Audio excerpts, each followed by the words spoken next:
Next guest, and joining us from Washington, D.C., we have the former U.S. Trade Representative, Susan Schwab, and Susan is currently a strategic advisor at the law firm Meyer Brown. Good to have you with us, Susan.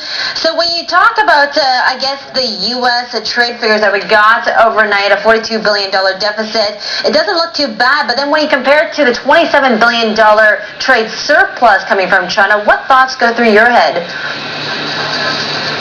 Well, I think it was a good month. You can't measure these things 1 month at a time. The trend is in a decent direction in terms of overall U.S. exports. If you look at U.S.-China trade, our deficit continues to grow.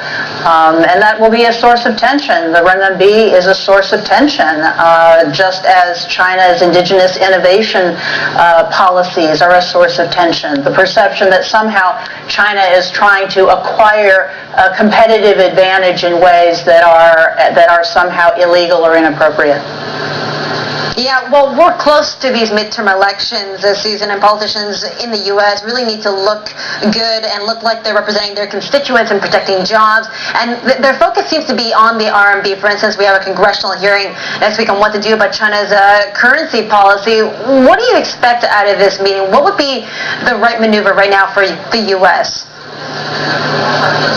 Well, it's a very good question. I think there's a perception in terms of currency that somehow the Obama administration is pulling its punches, that it hasn't taken strong enough action. The Chinese announced in June that they were going to gradually let the currency move to closer to market rates, and yet the currency really hasn't appreciated even as much as 1%.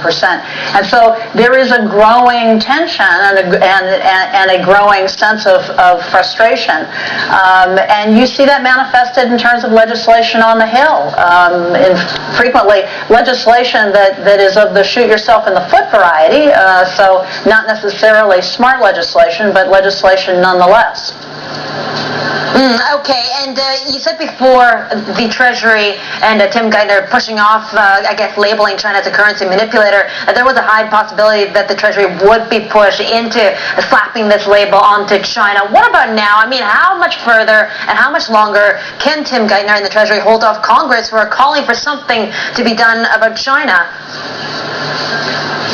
Well, I mean, that's a very good question.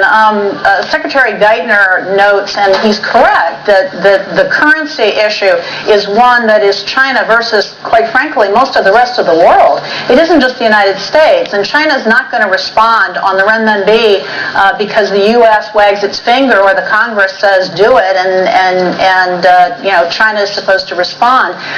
China is much more likely to respond to other developing countries that are very unhappy about China keeping its currency artificially low, and other developed countries doing the same thing. China tends to be rather self-absorbed, but then, so does the U.S. Congress. The legislation that's pending in the Congress is not likely to fix the problem and could divert attention, could provoke retaliation. There are a whole bunch of issues associated with it, but we are in silly season. But there are things that we could and should be doing to improve the situation in terms of U.S.-China trade, and unfortunately there is a sense that we're not doing many of those either. Okay, let me talk to you about the U.S.-China trade relationship. We have the United Steelworkers Union planning to file complaints against renewable energy products from China, saying that they are unfairly subsidized and also given preferences. We talked about aluminum dumping as well in the U.S., glossy paper, steel pipes. I think we've run the gamut already so far this year, Susan. But can you characterize for me, how has the trade relationship deteriorated after you left as U.S. trade rep?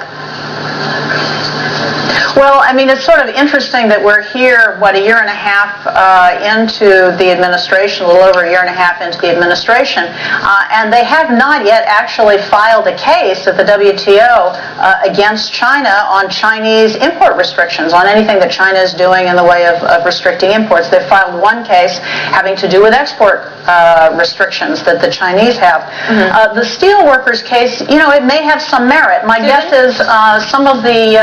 Susan, it may have some merit. Thank you so much again for joining us. We're out of time, unfortunately. Susan Schwab, former U.S. Trade Rep.